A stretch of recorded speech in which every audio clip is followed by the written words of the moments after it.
അമ്പും വില്ലും തയ്യാറാക്കിയിട്ട് ഇബ്രാഹിം നബിയെ കൈകാല് കെട്ടിയിട്ട് അതിന്റെ മുകളിൽ കയറ്റി നിർത്തിയിരിക്കുകയാ, ഇങ്ങനെ എയ്തു വിടുന്നതിന് വേണ്ടി.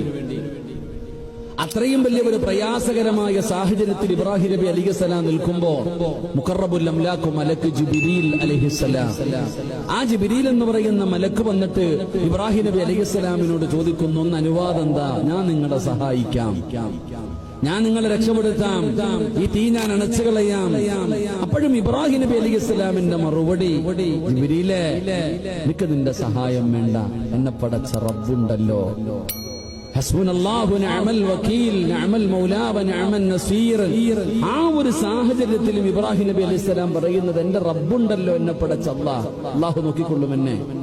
അതാ ഖുർആൻ പറഞ്ഞത്, 40 ദിവസം കഴിഞ്ഞ് വരുമ്പോ ശരീരത്തിൽ ഒരു രോമം പോലും കരിയാതെ എഴുന്നേറ്റ് വന്നിടോ. നമ്മൾ അല്ലാഹുവിനെ കുറിച്ചുള്ള ഓർമ്മയുണ്ടാകണം.